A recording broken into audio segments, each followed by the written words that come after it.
have a question. Yes. I must have submitted something in the wrong area in my content because it said I got a 1 out of 5. I got an F for the supplemental. No, you submitted it correct. I think just about everybody did, because I want to have some clarifying. I want to talk to you today about it. Oh, okay. I submitted a different I was like, article. Did something you must see be that wrong. one? I think I did, but it looked fairly similar. The one that I submitted? When did you submit it? Yesterday.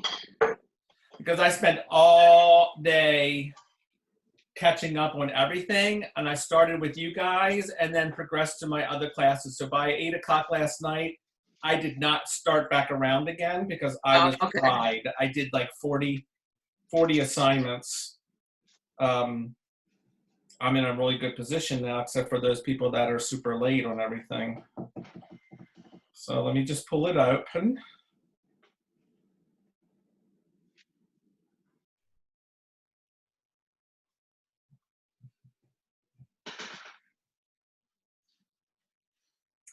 So while I'm pulling pulling Donna's paper, submission open, the question Donna had was about the conferences. Am I scheduling the conferences? I haven't done that yet. And what I can do, what I'd be willing to do is, instead of doing it on our normal Wednesday class, because that's only just 2 days away, and really that's short notice to get this turned around. I need to have it before next week, obviously, because next week's the last week of class. So it can't really go beyond that. So I'm thinking I'm free on Fridays. I don't teach on Fridays. So I'm free all day, 24 hours. I don't care. If you want to meet 1 in the morning, I'll meet you 1 in the morning to get this done. I know that's extreme, but I want to give you as much time to do a rough draft as possible, yet also give me enough time to read it. So if you want to meet on Friday, I would really need the rough draft by Thursday, like 6 o'clock p.m. So that I can do that. So that I could read the rough draft before Friday, because I want to read it and give you good feedback on it, right? So, like if you want to do that, I'm certainly open to meeting with you on Friday. I don't care what time, whatever time suits you, you just tell me and I will make that work. Okay, I'm pretty open also. Yeah, I'm open. Okay, Alicia, what'd you say, hon? I can do any time on Friday. Just tell me what time is good, and then I can make that time available. Okay, so anybody watching this, if anybody who doesn't attend class and is watching this, the same offer goes for everybody. So if you're watching this video and you're not attending class and you would like feedback on your rough draft, then please, by Thursday, 6 p.m., I need to have your rough draft so that I can read all of your rough drafts and give you feedback on Friday. I then need you to please email me a time on Friday that I can meet with you. And again, I don't care. My Friday is open. I will keep my Friday open for you guys because this is that important to me, that I want you really to be successful. Okay? So while I have a couple people on here now, let me open up my calendar. I can actually, the morning is better for me because my son's been sleeping in. So if we could do like a 9 o'clock. 9 o'clock? Yeah, is that okay? On Friday. Yes, ma'am. Okay. I can do an 8 o'clock. You're killing me. Okay, how about noon? Then wait a minute. I don't mind. I actually I work out every day. Let me see what time my fitness class is on Friday. I'm open, so. I know I have a department meeting at 11, so I know I can't do 11. How about 2? Oh, that's even, that works. Okay, great. So I'm putting it on my calendar, 2 p.m. Friday. All right, so we got 9 a.m. for Alicia.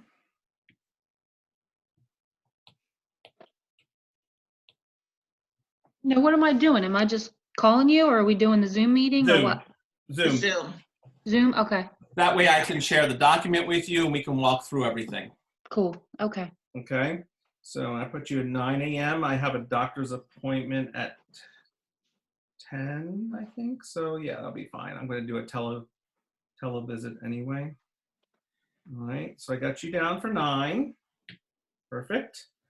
And then Donna, 2 p.m. That was p.m., right? Not a.m. Yes, p.m. Just checking. I said I would do whatever you want. No, I think I'll stick to p.m. Okay. Sometimes people can't sleep. Yeah, that seems like me lately. I think it'll only take about no more than a half hour. Okay. Amber Graham is here. I love that name.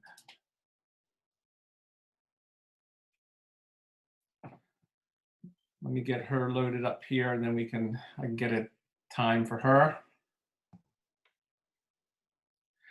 Hi, Amber Graham, how are you? I'm good. How are you? I am great. Oh, you're a little awake today. Yeah, I got some sleep. Look what I got. It's actually just the cup. I got a cappuccino on Saturday. Amber, Finally. we're talking about scheduling conferences for the rough drafts of this paper. So to give you as much time as possible, do you think you can get the rough draft done by 6 o'clock on Thursday? 6 o'clock on Thursday? Yeah. Rather than Wednesday? Does it have to be done by 6 o'clock? Well, if you want me to read it and give you feedback on Friday, kind of. Okay. Now, it depends. I can meet with you anytime on Friday except 9, 10, or 2. Okay. I can also meet with you Saturday morning. No, Friday works. Okay, so give me a time. If you want to do afternoon, you could be a little bit later than 6 p.m. on Thursday. No, you said 9, 10, or 2? Yeah, or anytime after 2.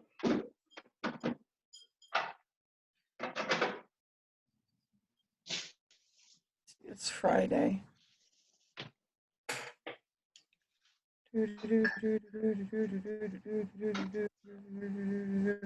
How about 11? I have a doctor's appointment, so I'm not sure I can get back. I might not be here by 11. Okay. It tends to be slow.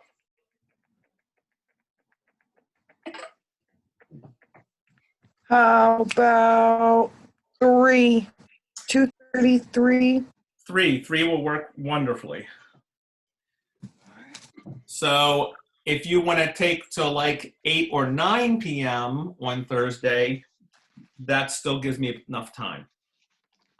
Okay, so you want rough draft due Thursday. Yeah. 3 p.m. Oh, who's coming here? Magica's coming. Good. And get the next one scheduled. Thursday. And then we're having a web conferencing on Friday at 3? Correct. It'll be Zoom. Just go to the classroom. That's fine. You don't have to go to the office. Come right to the classroom. You're all used to that.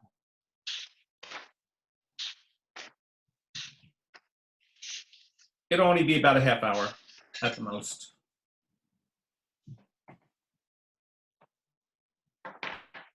Hi, Magica. Hi, good morning. How are you, hon? I'm okay. You okay?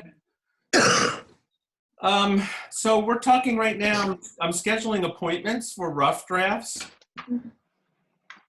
And I'm trying to give you as much time as possible for the rough draft, but giving me enough time, keeping in mind that next week is the last week of class, so the paper is due next week. So I kind of like to get the rough draft in this week.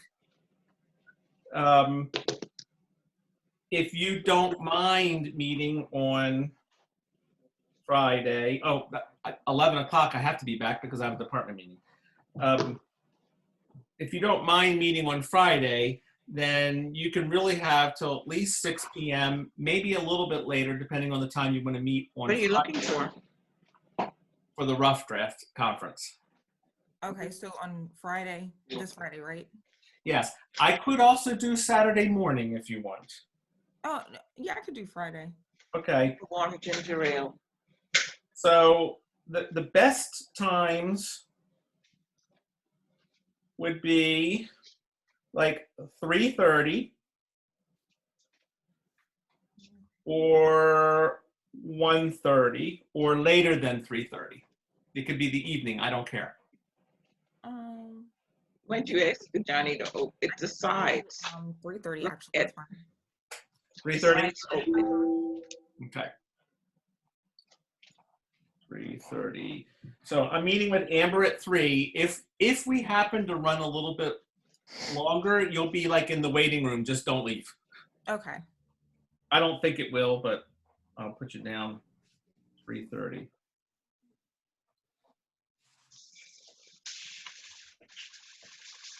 I mean, if you get your rough draft done by like 6, 7 o'clock, 8, the absolute latest on Thursday, it gives me enough time. I'll spend my Thursday evening instead of watching my favorite television show. I'll look at your drafts. 3:30. Okay, perfect.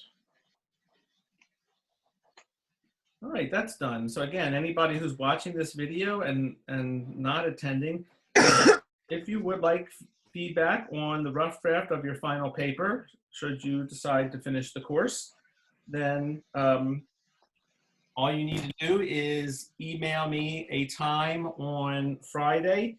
It would have to be early morning now. Well, it would have to be anywhere after actually 4 o'clock. Or you can meet on Thursday, anytime after 12.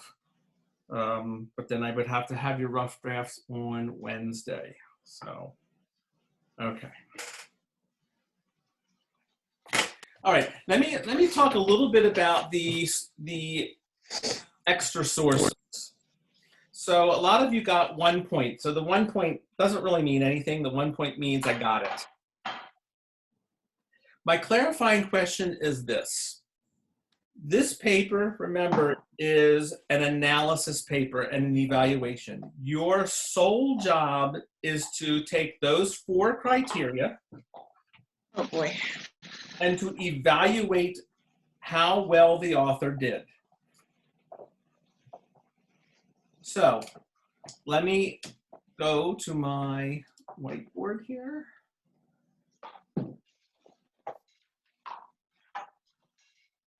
Oh, that's cool.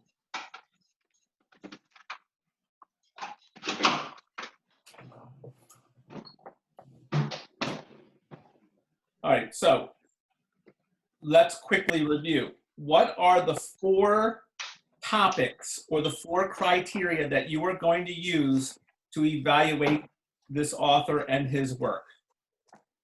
Think of like 6. Purpose. Okay, purpose is, you're going to talk about purpose, but that's not one of the criteria. Along with purpose, what are you going to talk about? Audience. What? Audience. Oh. Correct. So those 2, you're going to mention in the thing. You're going to probably bring that in your introduction. All right. You're talking about language, aren't you? So language is definitely one of the big sections. Correct. What are the other 3 sections or criteria? Oh, it's organized. Structure? Very good. Organizational structure. Excellent. Both Magic and Alicia. Good.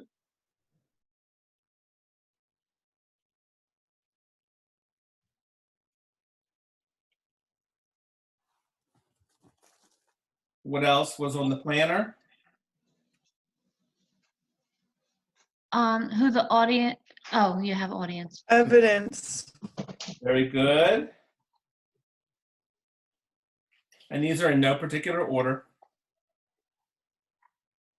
And what was the last one? Credibility. Excellent. Credibility. And by credibility,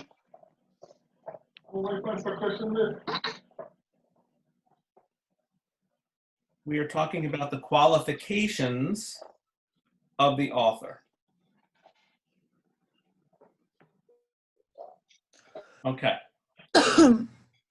So again, just a quick review. When you're talking about the evidence, you want to say what type of evidence was used.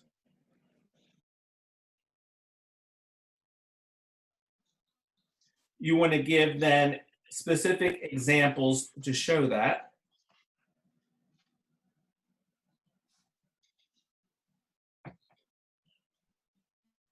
You then want to evaluate it. Was that evidence a good choice or not?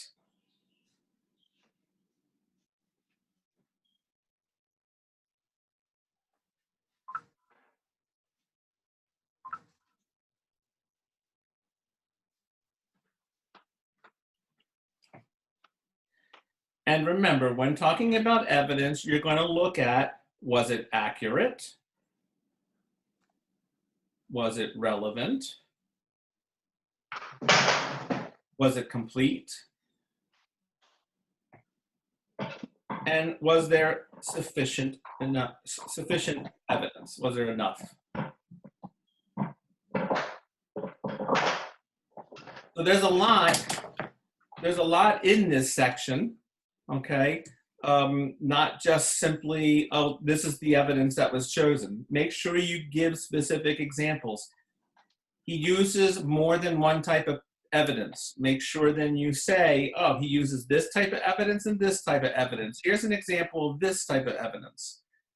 This is for our supplemental, right? No. This is for the actual paper. I'll get to the supplemental in a second. Okay. Okay. The language section, you're doing exactly the same thing. You are saying, what type of language did he use? Was it loaded language? Did he use figurative language?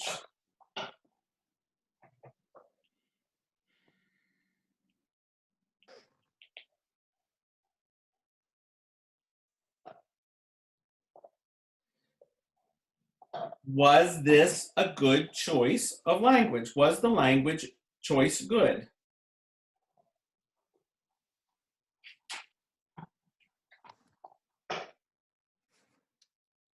In other words, did his language fit the purpose and the audience?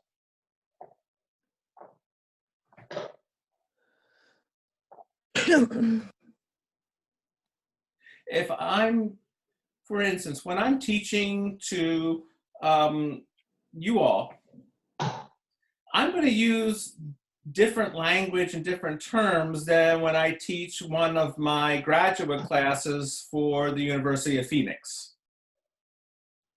Because that's a higher level course. It's a master's level course, okay? It's an educational. I'm going to use a lot more jargon and terms that wouldn't be really relevant to you all. So you always fit your language to whatever your purpose is and whatever your audience is. And let me give you an example. If I'm trying to tell you,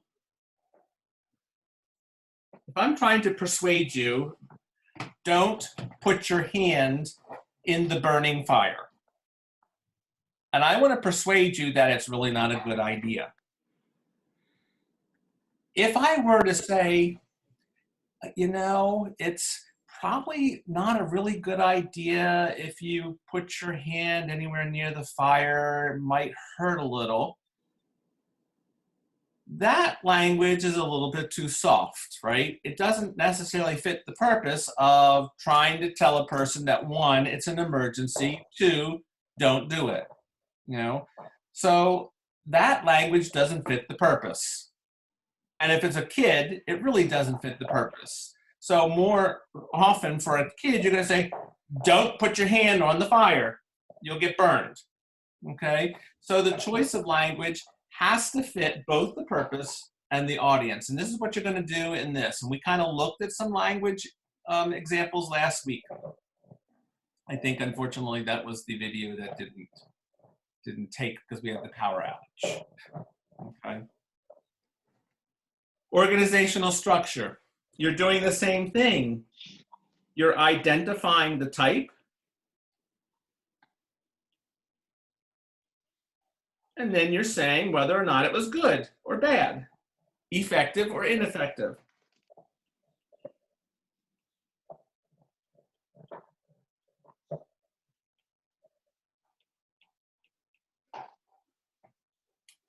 This is the key words that you want to have in every section.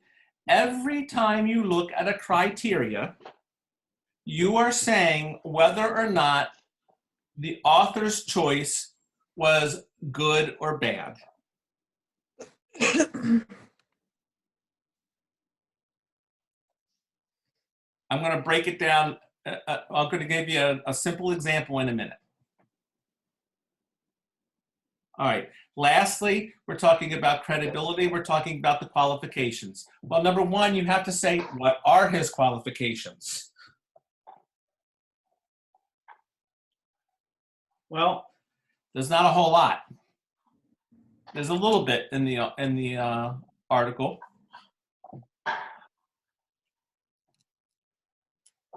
This is the one where you really could do more research, because there's very little. You get that little tiny blurb about the author, but that really doesn't tell you much. So honestly, the supplemental source shouldn't be another article unless it's another article by the author and has a bit more biographical information about the author. You want to, in your supplemental source, you're trying to verify something in this paper. Now, there's only two things you can really verify. You can verify the evidence. Is what he is saying about the topic accurate? Yes, because in this other article, it's saying the same thing and using the same statistic. So I wasn't sure for your supplemental sources. Most of you pulled like another article that looked kind of similar. I wasn't sure if that's what you were using the supplemental source for, was to verify the evidence. If you were using the supplemental source just to find another article that's the same, that's not what you're doing in this paper. That's what you did in the last paper, but not this paper.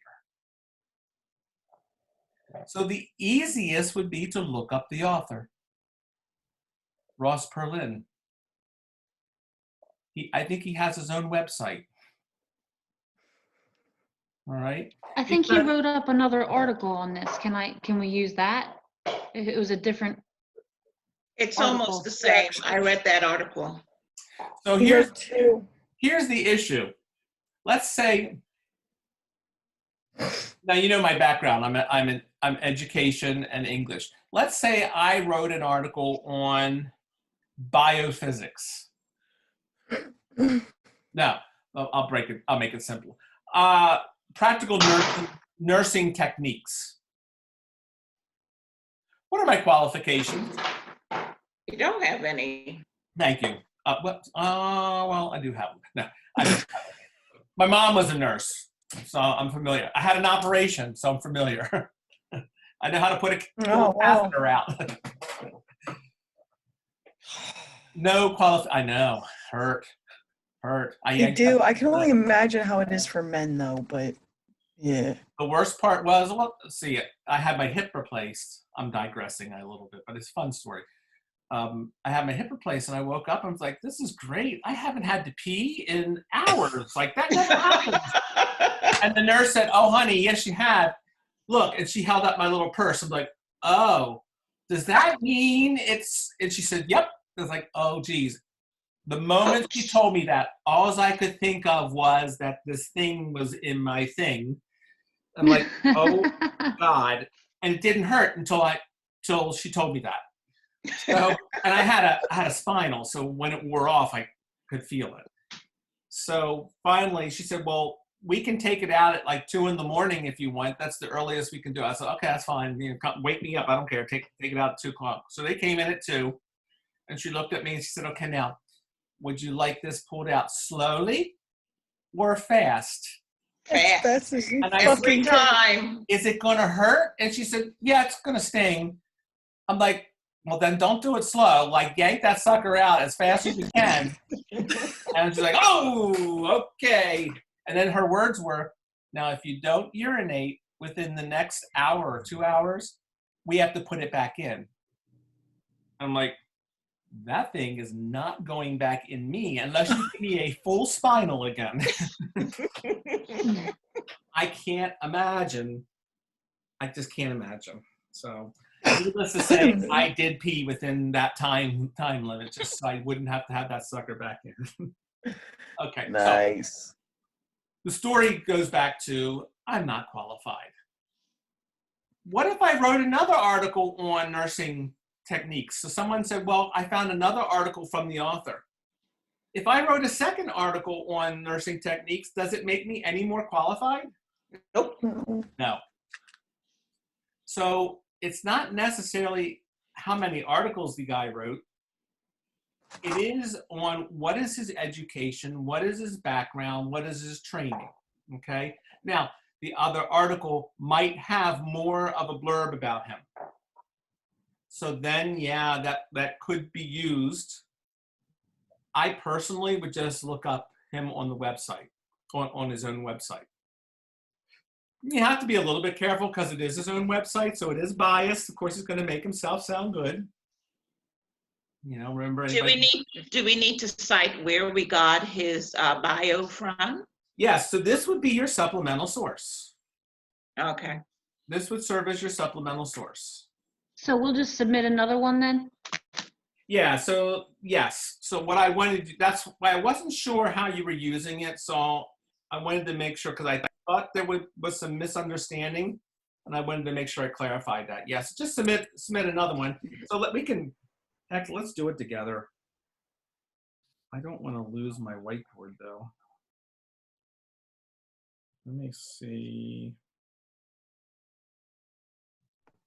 Okay, so hopefully I won't lose it. Holy shit, he does have his own website.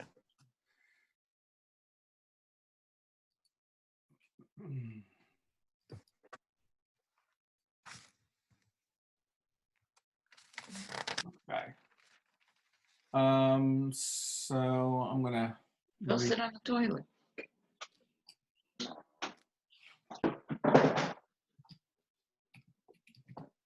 Yeah. So here's what I would do. I would just go Ross Perlin, do a little search.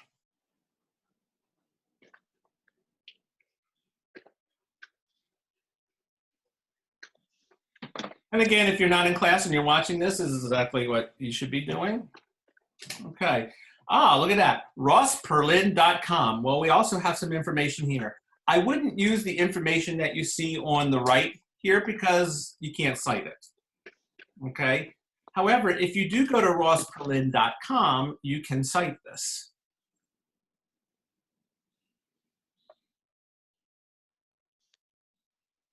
There we go. So that gives you a little bit of background information. Now, I gotta warn you, after doing this last semester, do not, under any circumstance, copy all of this word for word. Okay? So let's look at this. Ross's work appeared in the New York Times, Time Magazine, The Guardian, and the Washington Post, among other places. Let's do a paraphrase for that. Because you always want to try to paraphrase versus Verbatim. verbatim. You could say, Ross has been public. Oh God, I'm so tired of this. Ross has been publicized in. Well published. There we go. Okay, so I could do that. I wasn't done my sentence. I was thinking on my word choice. Do you want to finish it, or is that okay? That what Donna said. Go ahead. You can finish though. Oh, she's salty now. Go ahead. Think of. I'm not salty. I'm not salty at all. Remember, we're only using the last name of the author. Don't use his first name, even though they do it here because it's his website. So Perlin has. Perlin. Oh, what did you say, Donna? He's been well published, and you can find his pieces in various publications such as the New York Times. No, don't give any details. Oh, okay. Because then you're going to get into, we have to cite it then, right? Oh, okay. But, so how can we do that? Think, how can we cite that indirectly without saying the names of those? In reputable newspapers and magazines. Very good. And has been published, has appeared in many reputable newspapers and magazines. Excellent. That's a great paraphrase. See, we're not using the names, but we know reputable. We know what reputable means, right? So how would we cite this? Okay, so this is a website, and the website is called Ross Perlin, right? So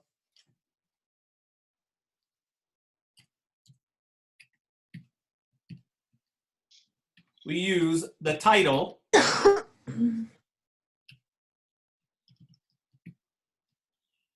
of the website. Do we have a date?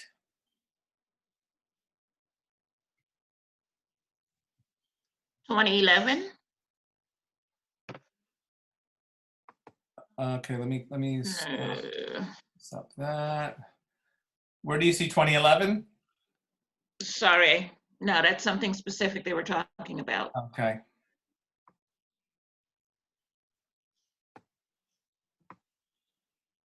So let me help you, because this is new for you guys.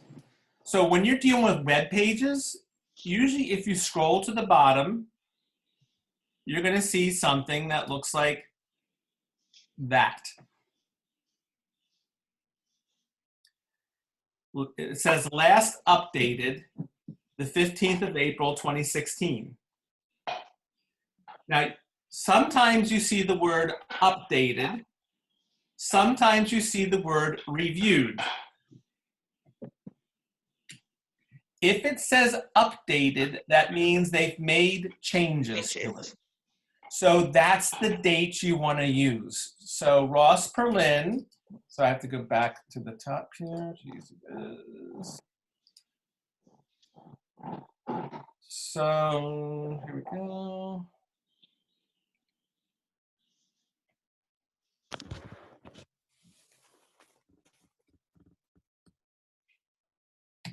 The comma goes inside the quotation mark.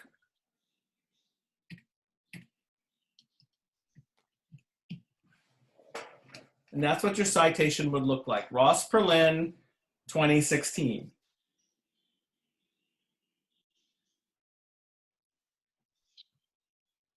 That's the easiest way to do it. Now, I know some of you looking at your last paper, some of you still have difficulties with direct quote versus indirect quote and how to cite it. So please look at the feedback on your last paper because I, pointed that out again. So this is an indirect quote. We do not need a page or a paragraph number. If you use those words, if you use New York Times, Time Magazine, The Guardian, then you have to count the paragraph. Then you would have to give direct quotes.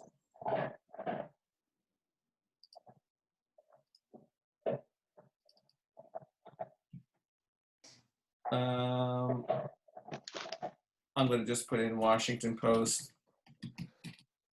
There's more to it, obviously. And that would be in italics. I don't have that. Well, I don't know. Do I have that possibility? No, I don't have that possibility right here. So it would be Washington Post, comma, Perlin,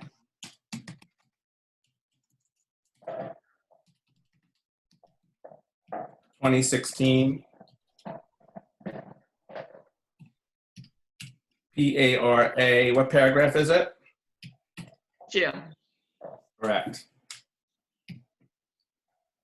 So if you use the direct quotes, that's what it would have to look like.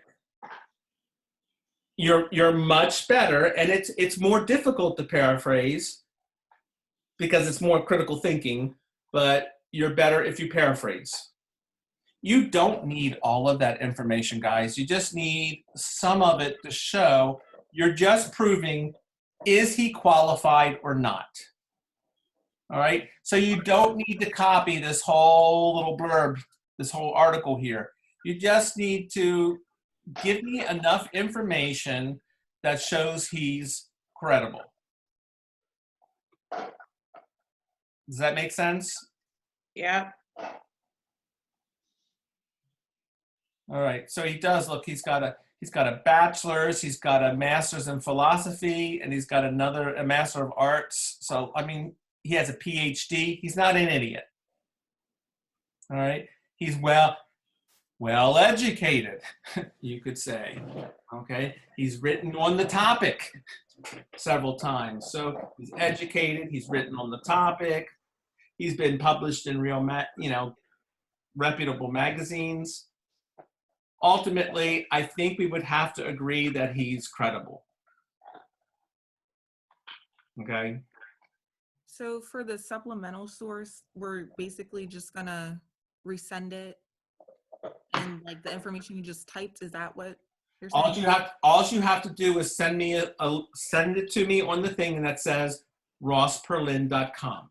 Oh, okay. And I will go approved, and I give you the points. Okay. Wait, I'm confused now. So we're finding the supplemental source in here, and under rossperlin.com. This is the supplemental. The supplemental source is his webpage. I thought we needed to find an article that No. speaks to the same topic. Yeah, No. that's I'm Which would thrown then be off our completely. supplement. That was my I thought it was an understanding. article too. No, I did mention author credibility in the beginning and kind of told you to go look for the author, but then it didn't translate to what you were doing. That's why I wanted to clarify it, because you're all kind of off on the wrong way. So it's more of credibility than an article. I don't care what you pick, but what you're trying to do is you're verifying information, and you can only verify two things. The only thing you can't verify language. Like, how are you gonna verify language? There's no way to find an article that talks about language, right? That's way too difficult. You wouldn't really understand it. We can only verify the credibility of the author. Is he qualified? Or you can verify the evidence. He says that interns, Well, you can verify that. You can see somewhere, do you find the same statistic out there? But the easiest one to do is what we just did. The author. Oh, so if you're verifying the evidence, that's when you would need to get an article. Not necessarily. Not necessarily. You could find the article, and you only have to use one supplemental source. If you stick to rossperlin.com, you've done that part of you've used your supplemental source and you used it once in the paper. That's all you need to do is do it once. Oh, So okay. all we have to do for for submitting it is just put rossperlin.com in that spot? Yep. Okay, good. That's all I needed to know. Okay, now let's work on what will it look like on the references page. Okay, we don't really know if he wrote it. We can't really tell 100% that he wrote it. So in that case, we're going to use the title. So this is on your references page.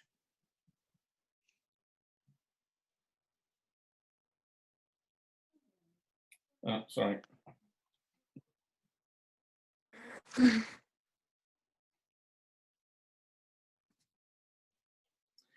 You're going to use it in italics, Ross Perlin.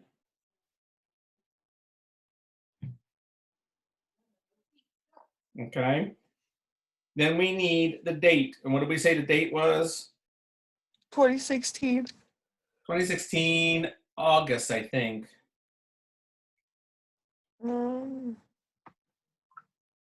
I can't check because I can't. April Does it have a specific day? 15th. All right, then we want to do that. We want to have April 15, period. Now we need the name of the website. The name of the website is called Ross Perlin, period. And then we need the URL. And I can't see it, but I'm going to guess it's https://rossperlin.com. I'm not sure what else is there, but you will put that whole URL in there. It really just says rossperlin.com/home. Cool. You only need Ross Perlin. Well, put /home. So that way, when you click it, it'll open it. Okay. So let me go over that again. We can't tell 100% that he wrote it. It doesn't say by Ross Perlin. Even though it's rossperlin.com, it could be by somebody else. So when we don't know if he really is the author, we go by the title of the web page. The title of the web page is called Ross Perlin. Because it's a web page, it goes in italics. Then you have your date. Then the actual website is called Ross Perlin because it's rossperlin.com. This is not in italics.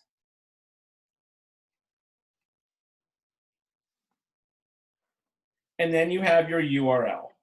Remember, you have the hanging indent and everything is double spaced.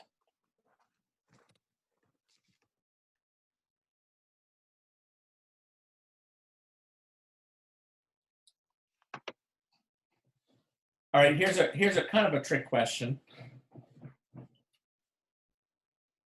We need two things on our references page, right? We need your supplemental source, which is this. What else do we need on it? The article that we read. Where would this go on the references page, the article that you read? Would it go before, above, or below this? I would put it after. Tell me why. Well, because you're letting people know that he's credible. Has And nothing to do with that. Okay. Because that's what we Then I read have first? no idea. That's what you read first? This is the references page. I would put the article first because it's got all of the information. No, it has nothing to do with that. How about the year that it was publicized? It has nothing to do with that. It's because what you told us to do. Because I said so. It's Know that is not a good argument for critical thinking. All right, so let's take a step here. I wish I could erase the top part without.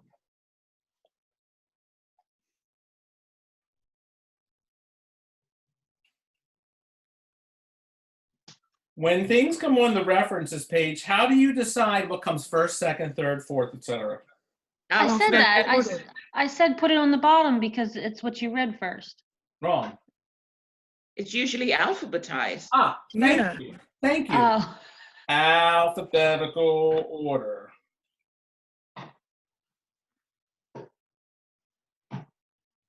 And how do you write? Oh, I get it. I think. Is Oh it, if my it's- God. Oh my God. If it's alpha, when you're doing the article, you do last name, first Yes. initial. So it would be Perlin R. So this would be at the bottom. We had the Because same. he's starting with his first name, Ross. Yep. Yep. Wrong. What? Donna was on a roll. I thought you had it, and then I thought I had it too. it was like an airplane that just went. "Meow." is it the date? No, alphabetical order. How do we start? So- Look at your last paper. I don't- How do you put on the reference page? What do you put first? The name. No, you use the put last reference. name, first initial. Last name, first initial. What's his last Right. name? Perlin. Perlin. Okay. Perlin is a P, right? Right. Yes, so that's going to come first. So the article Yes. that we read is going to come first. Ah, it comes here above it, not below it. A, B, C, D, E, F, G, H, I, J, K, L, M, N, O, P, Q, Right. R, S. So, I thought that's what I said. no, you said afterwards. Oh. No. I said before that. I When said you mentioned the first before. name. The first time I said that. The second time I said this. So it's Perlin R, period. What was the date of the article? 2011. 26. Oh. 2000 what? No, it's 2011 for the article that we read. Did it have a month or a year? A Yes. month, day? It did have a month. April yeah. 2nd. April 2nd.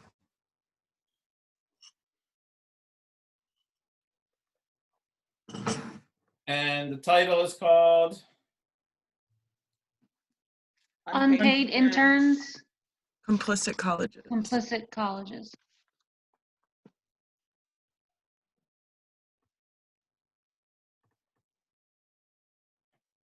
Remember, it's written like a sentence. The only thing capitalized is the U.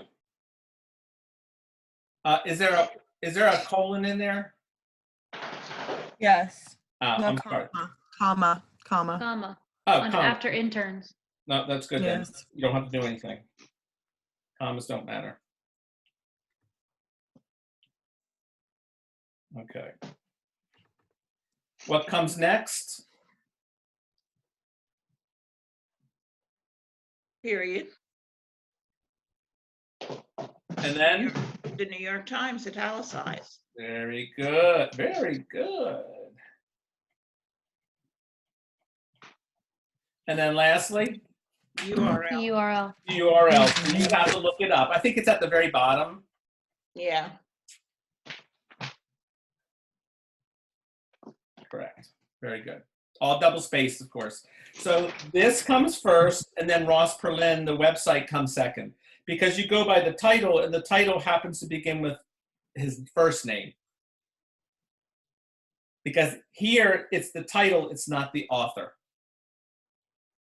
If it were a second article by him, then we would have Perlin R. Then how would we decide what comes first? The date. Yeah, then you go by date. Correct. But we're not worried about that because here's the answer. and it'll say references, and references is in bold. So there's your answer for your references page. You should get 100% on it.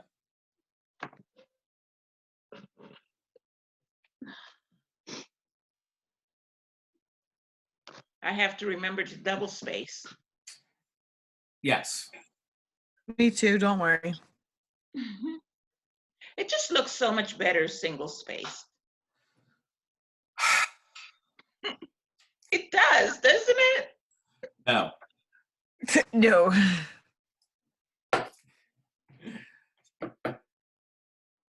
All right. So the supplemental source, you need a supplemental source. The paper is all about evaluating. And so really the best approach is the supplemental source that will prove whether or not he's a credible author. In each paragraph, just remember, at the end of the language paragraph, you need to say, was the language effective or ineffective,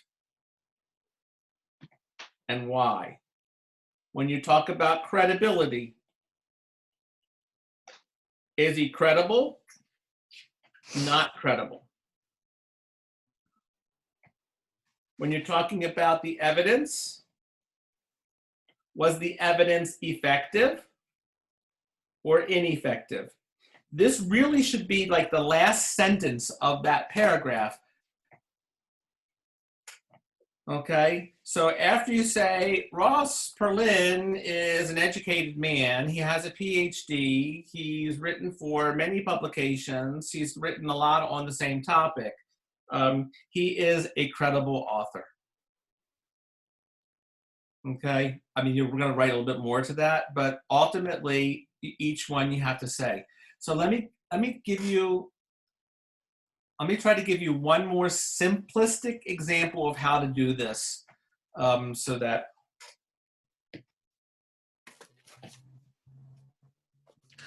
Okay. Question. Oh, go ahead. So the paper that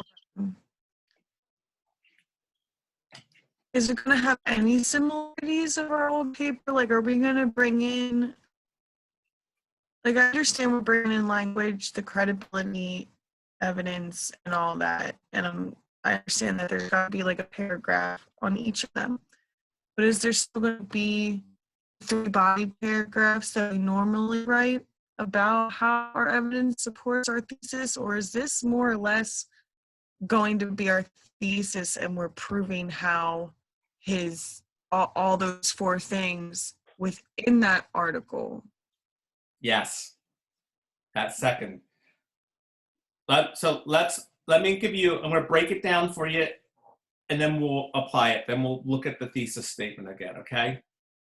So I have a restaurant in mind, a good restaurant. So this is Ruth Chris. I don't know how to spell it. I guess it's spelled that way. Ruth Chris Steakhouse. Very expensive. Anybody ever been there? Mm-mm. Yeah, it's extremely expensive. Like, you pay for everything. There's like, no, you have to pay for every side. You pay for everything.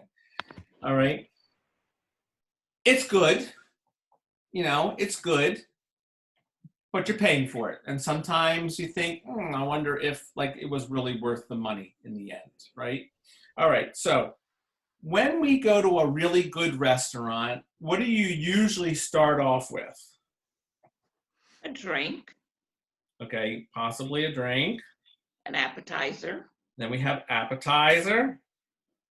And then the main course. the main course. So let's say Ruth Chris is a steakhouse, so the main course is going to be steak, and then we have to have a side or two, right? What would be a side? Mashed potatoes. Potatoes, whether mashed or not. Okay. And one more side. A vegetable. Broccoli. Ugh. Yep.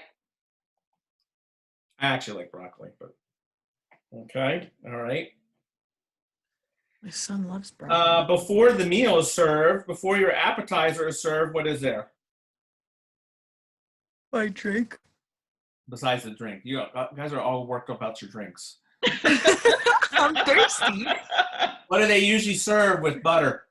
Oh, bread or breadsticks. Oh, you would not have breadsticks at Root Chris. No. Let's go with bread. All right. And then you're not full yet because, like, you've been saving up all day. You really wanted to splurge. What are you going to have after the meal? Dessert. Dessert. A cup of coffee Dessert, or and tea. coffee, tea, whatever, or a digestif. Come on. All right. So I'm going to walk you through. We're going to evaluate how good was the meal.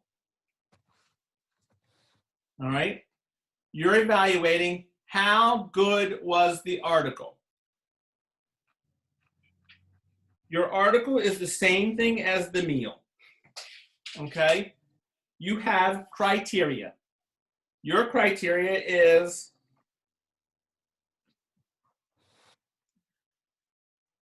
language,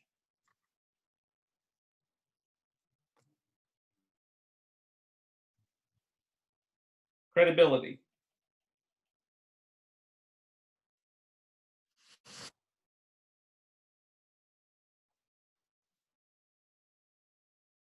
evidence,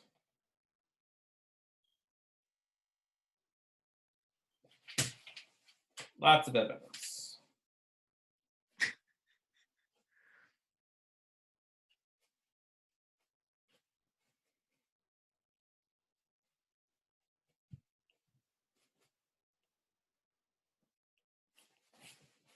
and organizational structure. I have a question. Really? Is this the order that it's going to be going in? Nope. Because that's not the order that, did you say no? Nope, it doesn't have to be in that order. Okay. Is it the order of the planner? You can do it whatever order you want. Oh, okay. I'll give you a hint of what order to put it in a minute. Let me go through this, okay? Okay. So we're only coming up with one big evaluation. Was the meal good or not? So it's your birthday. You've been looking forward to this meal for weeks now, and your favorite restaurant ever, and you're not paying for it, so it's even better, right? And so you go there, you have all of these things, you have your meal, and the next day your best friend says, so how was it? Well, you're going to come up with some kind of statement. Oh, it was pretty good.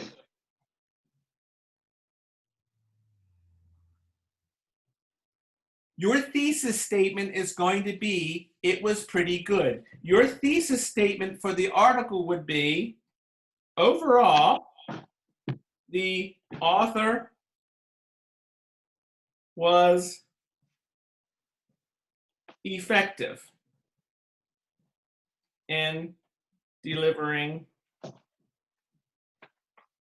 his message. That's an example. You don't have to write that word for word. I'm just trying to kind of show you pretty good, effective. All right? Well, that doesn't tell me anything. Pretty good doesn't really give me some specifics. So, well, your friend says, well, why was it pretty good? So now you're going to start looking at our criteria. Well, the bread was cold.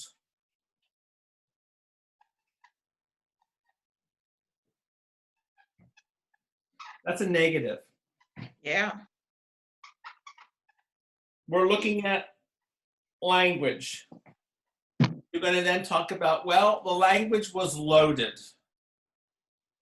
Loaded is not necessarily a good thing unless it fits the author and purpose, right? So when they got the meal, they began with the bread. The bread came, it was took a little while, or the bread came immediately. They brought the butter, but the butter wouldn't melt on the bread because the bread was cold. Therefore, the bread was not good. You're going to do the same thing with one of the sections. So credibility. The author, in this case, the author has written this and this and this. He's educated. Therefore, he is credible. Okay, so in this case, it's a plus, credibility, but the bread here is a negative. Now we're going to move on to our next criteria because we're still saying that the meal was pretty good.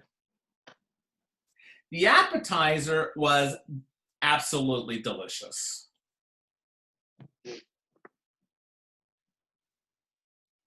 That's a plus. So the bread's a negative, but the appetizer is a plus, right? We each had different appetizers and tried one another's. All of them were extremely tasty, and I would say that Ruth Chris did an excellent job on the appetizers. My final sentence, Ruth Chris did an excellent job on the appetizers. If we're talking about language, the author did an excellent job in choosing language that was appropriate to both audience and purpose. Do you see how we're kind of like, how this metaphor is working? Yeah. Okay. Now let's get to the real stuff. Let's get to the evidence. This is the heart of the argument because he's got to make an argument. Like, we got to really punch it home. You don't go to Ruth Chris for the appetizer. You don't go to Ruth Chris for the bread. You go to Ruth Chris for the steak and the sides. Well, they have some good appetizers too. So the article is trying to make an argument. How good is the evidence depends on how successful the argument is. So you're only using the evidence to support the other three ideas, basically? Say it again.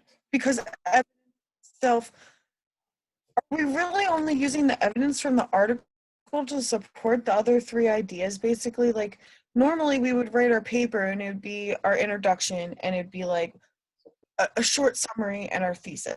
And then the next couple paragraphs would basically our evidence supporting our thesis statement. This is more sounding like our thesis statement is going to be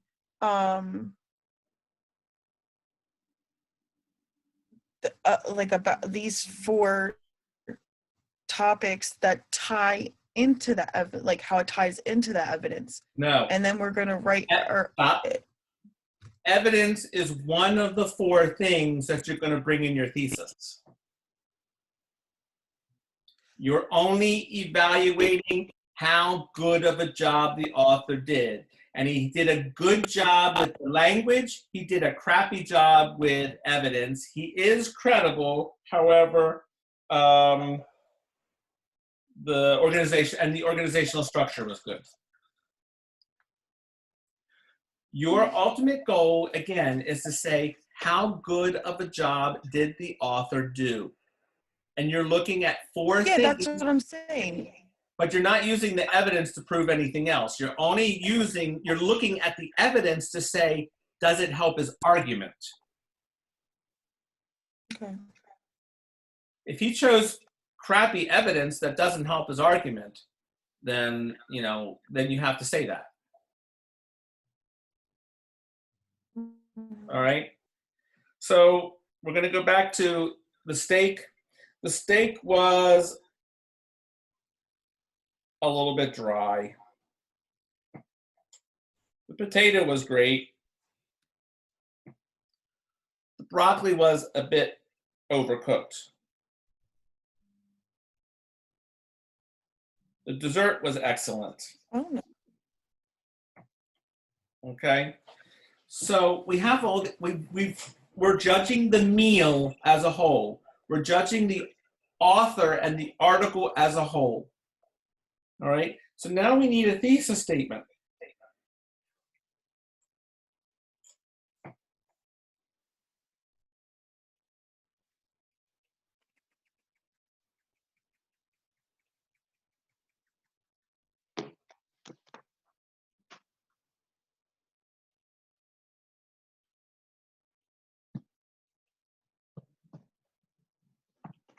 So here's my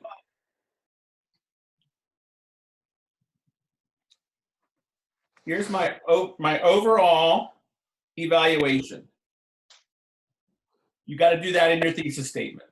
The author's arguments or the authors overall did a pretty good job.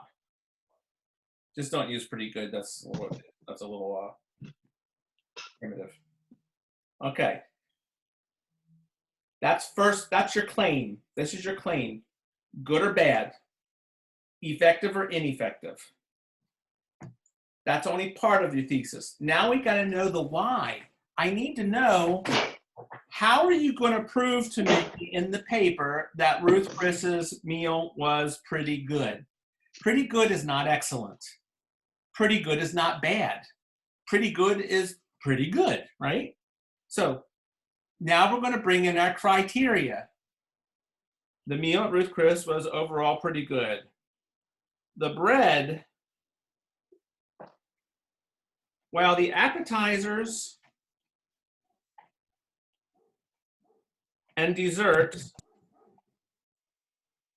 were excellent,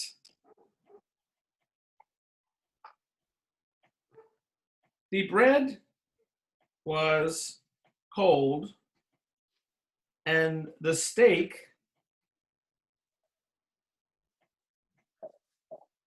although tasty, was somewhat overcooked, as was the broccoli.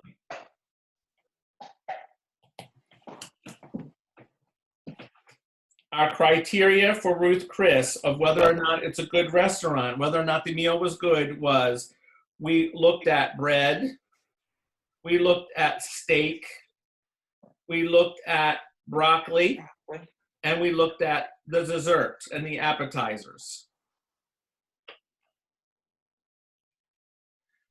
So I'm justifying in my thesis statement whether or not that meal was, how that meal was. And it's a mix. Some are really good, some is okay.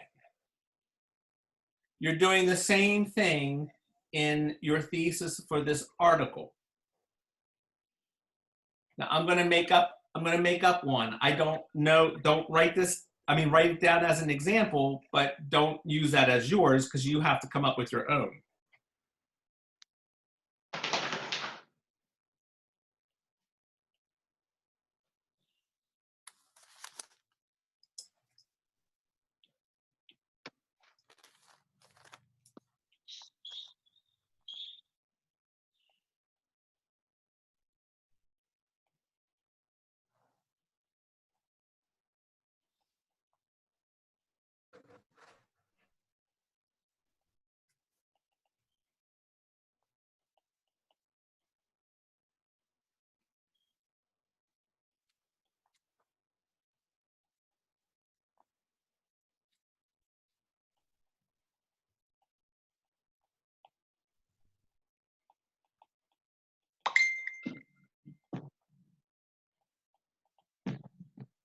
All right, here's my claim. Ross Perlin, overall, was quite convincing in persuading his readers to look for, so I got persuading, there we got that, right? Persuading his readers to look for changing the intern system at colleges and universities. There's my claim. Now I got to bring in my evidence. While he is certainly qualified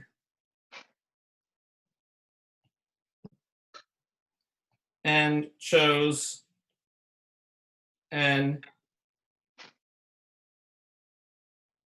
effective evidence,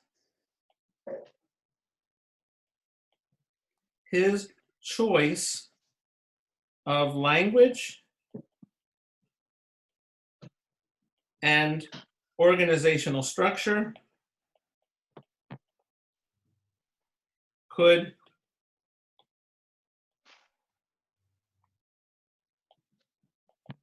have been better.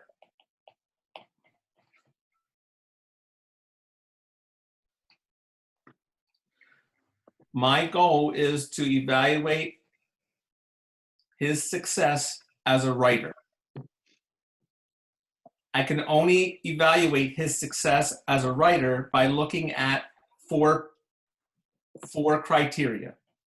The four criteria that we are looking at in this case is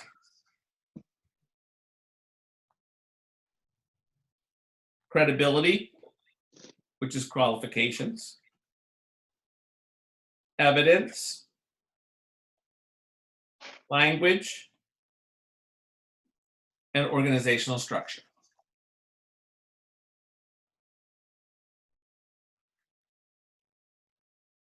We need to say,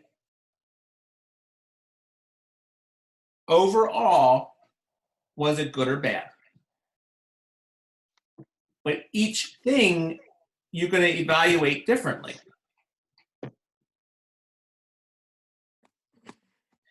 If I were breaking this down into a 10 after 10. If I were breaking this down for you in terms of the course and your grade, you might have an A.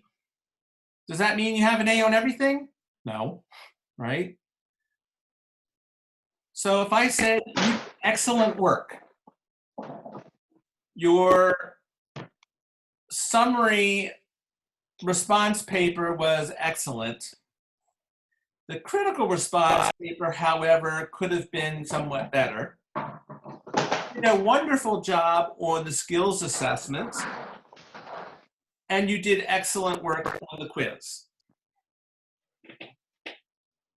Just because you have an A doesn't mean you have an A on everything.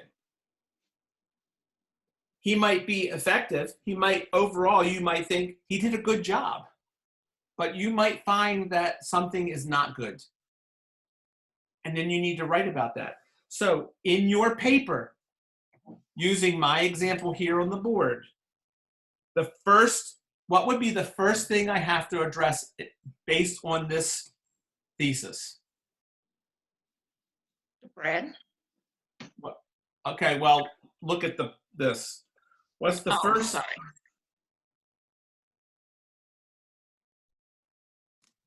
The four main points. So I have the four main points there. Based on how I have it worded, what's the next paragraph about? Oh, about how it was convincing.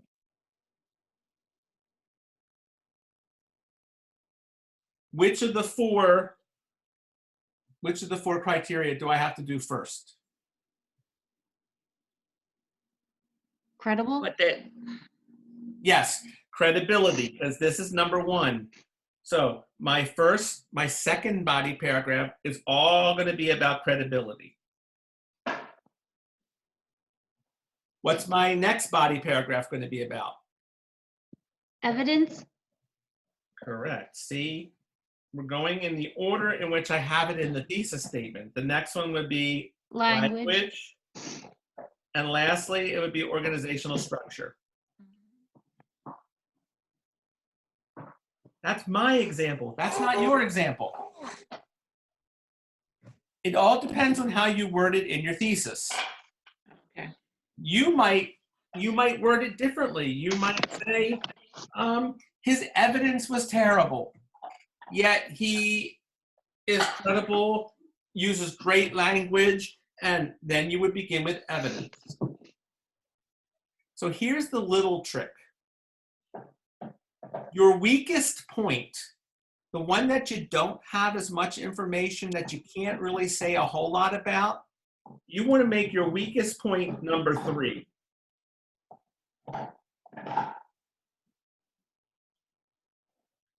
Because you want to hide it. You don't want to start off with your weakest. You want to start off with your strongest. I gotta go away. Start with your strongest.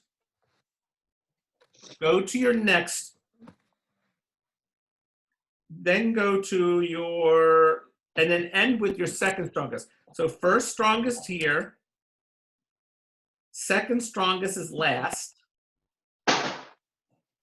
Your weakest would be number 3. And your okay one would be here, kind of strong, but not the best. You want to begin with a bang, and you want to end with a bang, and you want to kind of, all the kind of not so great stuff, you want to enclose in the middle. Always leave a great impression. Start off strong. Really wow the reader in the beginning. In the end, you also want to wow the reader, right? You don't want to be like that balloon that has a lot of air and then goes and then fizzles in the end, right? Because then what do you remember? Fizzle. Yeah. So you want to start strong, but you definitely want to end with the strong. Start with your strongest and then take your second strongest and move that to your, last body paragraph before the conclusion. And then your weakest ones kind of build in there. And I would put your weakest one before that strong one here in the end. Does that make sense? So you're using a little psychology here.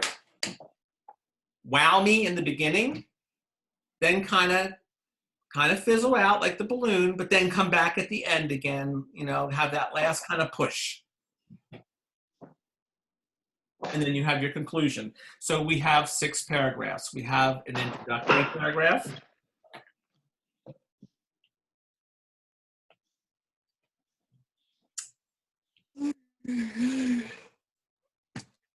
Tired. Then you have your criteria, your 4 criteria, which are each paragraphs, probably 1, could be more. And then you have your conclusion. So this essay, at a minimum, has 6 paragraphs, at a minimum. You might have so much on evidence that you need to break it into 2.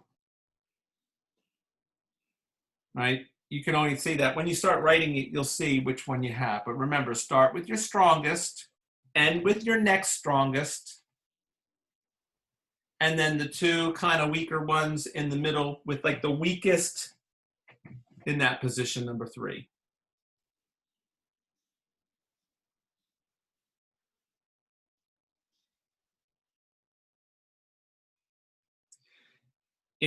Look at the guidelines again. So we're almost at time.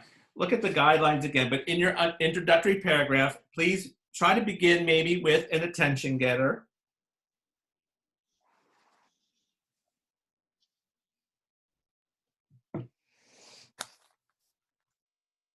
Have you considered ever doing an internship at Delaware Tech? Well, don't. Well, don't. Ross Perlin in his article, so then you're going to have your next sentence, so you can have your attention getter, then you're going to have your sentence with the author's name, like we've always done, author's name, the date, where it was published, and the title, in any order you want. Just make sure you have all that information. It's also on the rubric. Then you're going to have your main idea. And then you want a couple sentences. You want to maybe like 4-sentence summary. Because you got to explain what you got to explain what it's about so we know whether or not he did a good job. He argues that, okay, that would be here in your main idea. He argues that such and such. He begins by, then he, after that, he concludes by. And then your last sentence is your thesis. Remember, you're making a claim. Your claim is going to be, was he effective or not effective? Did he do a good job or did he do a bad job? And then you need to say why. And your why are the criteria. And then you're going to go into detail about the criteria. So if you say the language he chose was not really that effective, In the language section, you're going to show he uses this word and this word. It really wasn't effective because, et cetera, et cetera. Or the language was effective. That's up to you to decide. There is no real right or wrong answer. It's a matter of how you argue it. All right? But he is a published author. So it's probably not the worst article in the world. If you don't like the organizational structure, you can say, what would have been better? If you think he should have used some different evidence, say what different evidence he should have used.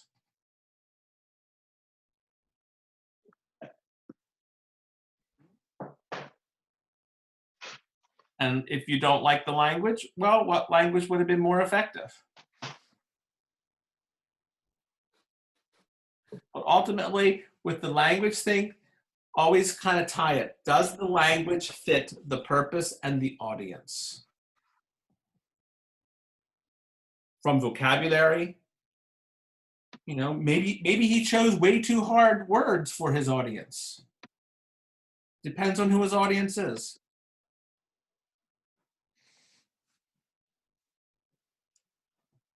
All right,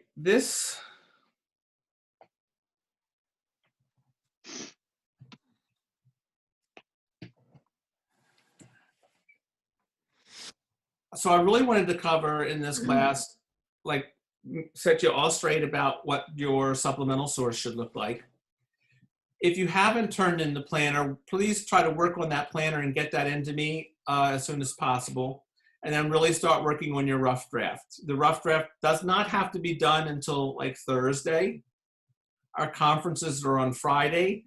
I can email everybody. If you didn't write down the time, I'll email you all again a reminder.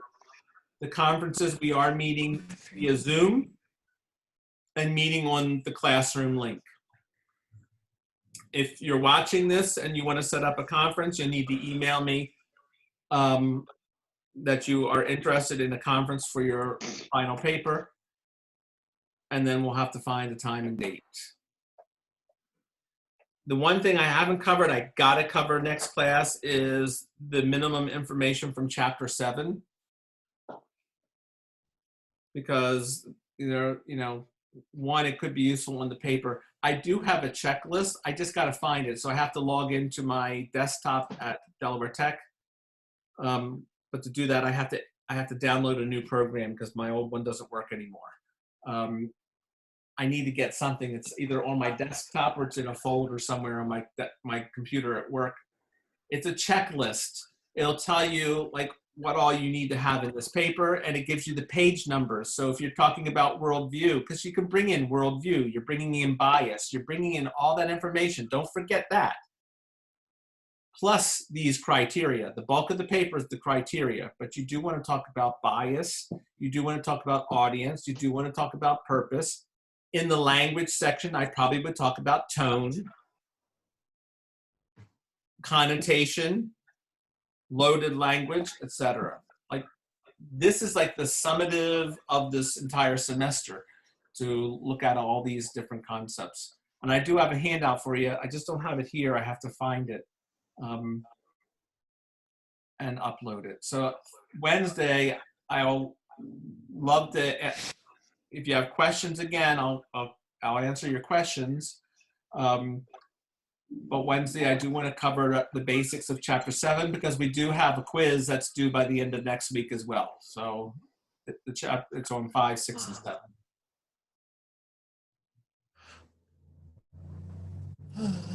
That's going to be a lovely picture on when people are watching this video. They're going to see I think she Amber. forgot for a moment. I think she Remember, this is forgot. Don't care. I hope published so. for the world to see. It's actually only on D2L. I hope someone screenshots it. So, I hope someone makes a meme out of it too. all right. Any questions? No. No, Okay, so supplemental source, Guess not. resubmit that like today, and I can give you the points. If you haven't done the planner, get your planner in. Okay? And I guess I'll see you then on Wednesday. If there are no Thank you. questions. You're almost there, guys. You can do this. You're almost there. You all will pass. You can do it. Well, thank you. I know you will pass, and I know you can do this. It's just one last assignment. You can do it. All right? That's a All lot. right. There's quiz. All right. Thank you. You're welcome. See you Wednesday. See ya. Pizza.